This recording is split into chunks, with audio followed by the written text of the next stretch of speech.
Everyone, তোমরা কেমন আছো? আশা করি তোমরা ভালোই আছো। দেখো, আজকে আমি একটু আলাদা রকমের একটা লুক করেছি।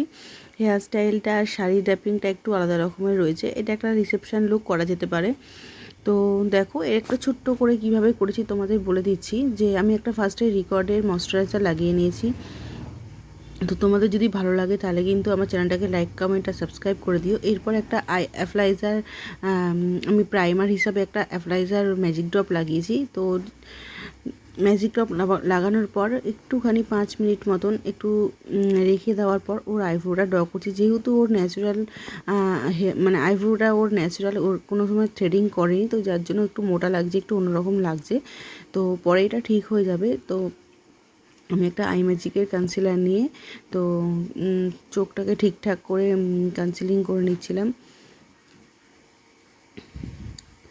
তো যতটুকু আমার দরকার ততটুকু আমি নিয়েছি। আর ওর আই মেকআপটাকে কমপ্লিট করার চেষ্টা করেছি। তো দেখো, আমাদের সবার তো আর অনেকেই থ্রেডিং করা পছন্দ করে না, তো যার জন্য আমরা কিন্তু যেরকম থাকে তার মধ্যেই আমাদের রিয়েল ব্রাইট অনেক রকমের হতে পারে। তো এরপরে আমি যেহেতু কাট ক্রিজ করবো, তো যতটুকু ক্রিজ এরিয়া ছিল সাইডের দিকটাতে আমি একটুখানি ওয়াইন কালার আর ব্রাউন কালার মিক্স করে একটা কালার দিয়েছিলাম।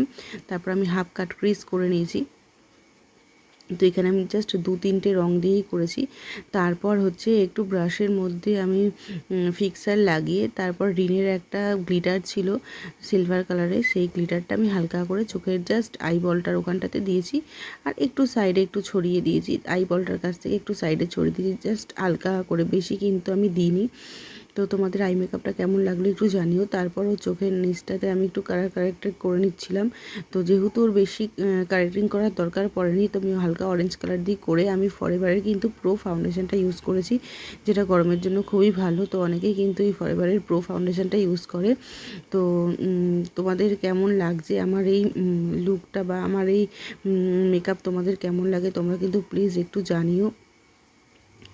আর তারপরে আমি কিন্তু ওর আইলাইনারটা লাগাচ্ছিলাম, যখন আমি কিন্তু খুব পাতলা করে লাইনার লাগিয়েছি, যেহেতু ওর চোখটা খুবই বড় বড়, একটু টানা আছে চোখের মধ্যে। তো খুব পাতলা করে আমি একটা লাইনার লাগিয়েছি, খুব একটা মোটা করে লাইনার লাগাইনি, আর হালকা একটু টেনে দিয়েছিলাম। তো লাগানোর পর আইলাইনার লাগানোর পর তোমাদের কেমন লেগেছে আর বলে দিই, আমি কিন্তু এখানে ফরএভার 52 জেল লাইনারটা ইউজ করেছি। তো তোমাদের কেমন লেগেছে ওর আই মেকআপটা তোমরা একটু বলো। দেখো, একটা সাইডে কমপ্লিট হওয়ার পর একটা সাইডে আর কি, দেখো আমি কিন্তু খুব সিম্পল একটা আই মেকআপ করেছি। এখন কিন্তু অনেকেই খুব একটা হিবিজিবি পছন্দ করে না বা প্রচণ্ড কালারফুল আই মেকআপ পছন্দ করে না। তো এটা খুবই লাইট ছিল। তো কেমন লাগছে তোমরা একটু প্লিজ বলো। আই মেকআপ কমপ্লিট করার পর কিন্তু আমি জাস্ট একটু লিপস্টিক কিন্তু এই কালারটা আমার কাছে ছিল না, যার জন্য দুটো কালারকে মিক্স ম্যাচ করে আমি এই কালারটা তৈরি করেছিলাম।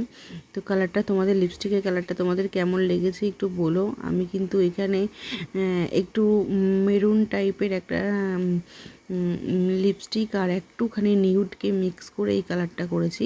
তো হুট করে এরকম এসে যে একটু লাইট করতে হবে, ডার্ক মেরুনটার মুখে মানাবে না। তো এখানে মারুন আর নিউড মিক্স করা আছে। তো কেমন লাগছে লিপস্টিকের কালারটা তোমরা এখানে বলো। আর আমরা কিন্তু অনেকটাই মানে কি বলবো জোগাড়ু হয়ে থাকি, কেননা অনেকটা জিনিসই আমাদের কাছে থাকে না, আমাদের কিন্তু জোগাড় করতে হয়।